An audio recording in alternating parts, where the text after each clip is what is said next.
আসসালামু আলাইকুম। সবাই কেমন আছেন? আশা করি সবাই ভালো আছেন। চলে আসছি বিকালবেলা আমার মুরগির খামারে। আর মুরগির খামারে কি করব? প্রথমে আমি কয়েল ধরাই দিব মশা ধরে। আর আজকে ওই যে বোর্ডিং এ বাচ্চা দিয়েছিলাম ওগুলা বোর্ডিং এর ভিতর থেকে একটু নিচে নামাই দিব।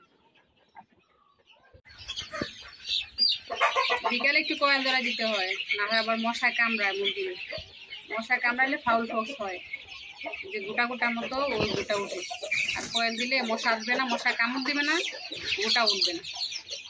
এগুলো বোর্ডিং এর বাচ্চা একটু বড় হয়েছে, এই বাচ্চাগুলো আবার নিচে এনে দিতেছি।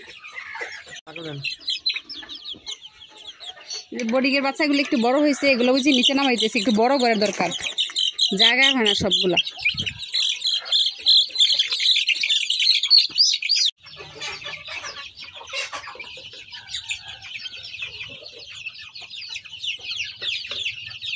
এখানে 100+ বাচ্চা আছে, এগুলো নিচে নামাই দিচ্ছি। বড় জায়গা লাগবে, ছোট জায়গা হয় না, এই কারণে এখানে এনে দিচ্ছি, একটা রুমের মতো দিচ্ছি। সন্ধ্যা হইতেছে, দেখেন সব মুরগি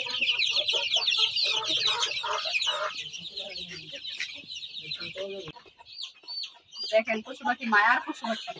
মুরগি কোথায় বসে দেখেন, এই যে দুইটারে দুইটা, এগুলো কিন্তু 21 দিনের বাচ্চা, একটু বড় হয়েছে মাশাআল্লাহ। দেখেন এগুলো নিচে ছেড়ে দিতেছি, বড় জায়গা লাগতেছে এই কারণে।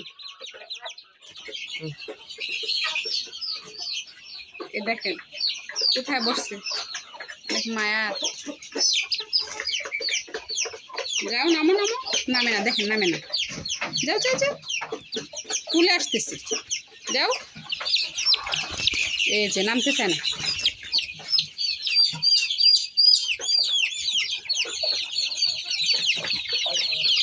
গলা ছিল দুইটা বাচ্চা, কত সুন্দর।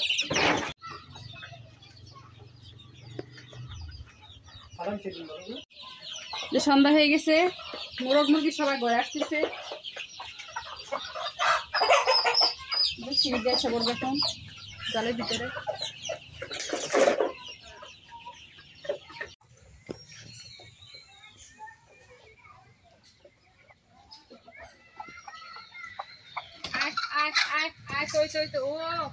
ঘরের ভিতরে ছোটগুলা ঘরে দিয়ে দিছি, আর বড়গুলা দেখে আসছে।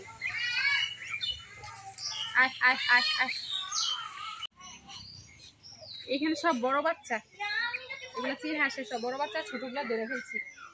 সবাই ভালো থাকবেন, সুস্থ থাকবেন, আল্লাহ হাফিজ।